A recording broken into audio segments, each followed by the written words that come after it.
Nightmare dungeons seem to be the new flavor of the week. Not only are they the only option in the game to level up your glyphs, but you can also occasionally get a date with this guy.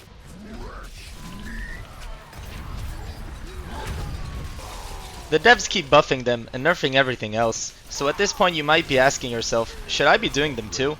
In order to answer this question, I did 30 Nightmare dungeon runs in a row, and I will be sharing my findings with you in this video. So, Nightmare dungeons. Everyone's talking about them, but are they actually worth doing? So that's what we kind of set out to try and find out for you guys. As you can see, I made a very informative Excel sheet here, tracking everything relevant from XP to gold to glyph XP, legendary drops, unique drops, time to complete, and did we or did we not meet the butcher. So before I actually dive into all of this, I just want to make a very quick comment about how I actually made these runs, how I did these runs. The idea here was to kind of cater towards the casual gamer, so this isn't any kind of insane endgame setup. I created a new alt, I got it to level 70, it's a Whirlwind Barbarian. The idea was to kind of mirror what you can expect to have as someone who just, like finished the campaign, you went through Nightmare, you finally arrived at Torment, you should expect to be around level 70 when you start attempting these Nightmare dungeons. And all the dungeons that we did were the lowest tier dungeons that are still considered tier 4 dungeons. So that will be anything between level 21 and 25. And you should expect to be able to do this on your character. Even if you select your first character, you just got to level 70. These are the kind of dungeons that you will be doing. This entire run was done solo, so this isn't party gameplay. If you're playing in a party, it might be more XP, it might be faster. But this is solo gameplay with no elixirs. So let's actually get into the information that we kind of collected here in terms of total amounts and average amounts per run. So the total gold that we got per run was 13 million. We got 19 million XP. And if you want to understand what that means in terms of levels, we started out as a level 70 and we finished level 72 and a half. So that's probably around 2.5 levels. The total glyph XP that we got was 1,438. Just to put that in perspective, if you want to level up your glyph from level 1 to level 15, which is the first level that you will be receiving the increase in radius, that would be 1,253 XP. So this would actually be enough to level your glyph from level 1 to level 15 and a half. We got 50 total legendaries, which isn't bad at all, and 4 total uniques. Just in case you're wondering what legendaries, what uniques, I will be showcasing the best drops that I got out of these runs at the end of the video. So if that's kind of something you're interested in, that would be in the end. That will be added in the end of the video. We met the butcher 3 times, and the total time that we spent on these runs was 2 hours and 7.5 minutes.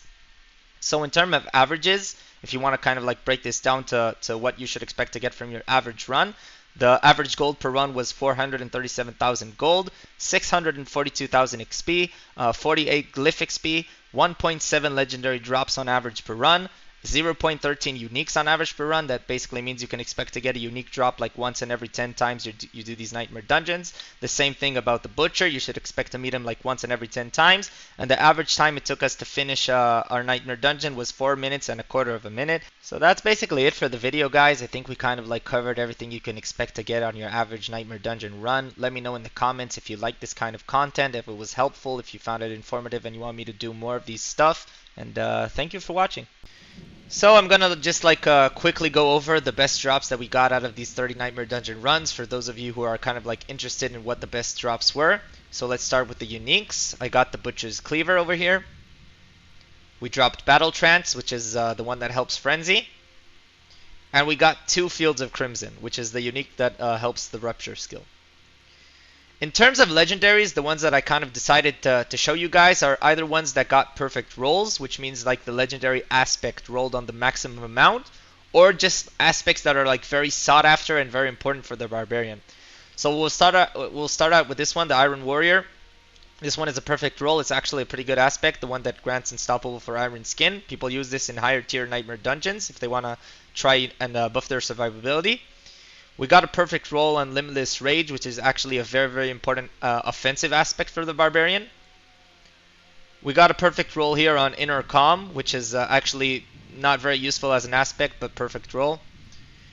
This one over here isn't a perfect roll, but it's a very high one, and it's a very sought after aspect, the Hammer of the Ancient aspect, so it's a pretty nice one to get.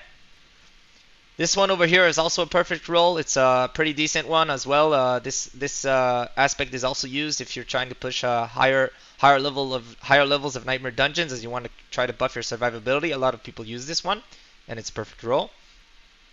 This one over here is almost perfect, but it's also a very good aspect, the disobedience. A lot of people use this in their builds. Very good defensive aspect. Over here, this actually isn't too great of an aspect, probably pretty useless, but it's a perfect roll, so whatever. The Band of Echoing Fury. This one is a pretty good roll. It's 3 out of 4, and it's a very, very rare and sought after aspect for the Barbarian. Like every Barbarian build needs to use this aspect, so it's very nice to get a decent one. This one is actually a pretty shit roll. It's the minimum roll you can get, but it's a very rare and sought after aspect for the Barbarian. Everyone needs to use this aspect, so like just having duplicates of it and multiple ones is very useful. And we have a perfect roll for this one, the Band of Burning Rage. Also not too useful of an aspect, but perfect roll. Over here, I decided to showcase one rare drop that we got. The reason is it's a very, very good rare. For endgame pants, the best pants that you want to try and get is pants with 4 affixes, 4 rolls of damage reduction. Over here we have 3, but we have the 41 strength, which we can re-roll. Basically, I can take this to the Oculus and I can re-roll the strength and try to get another damage reduction line. And then this will be 4 lines of damage reduction on a pants, which is very, very good.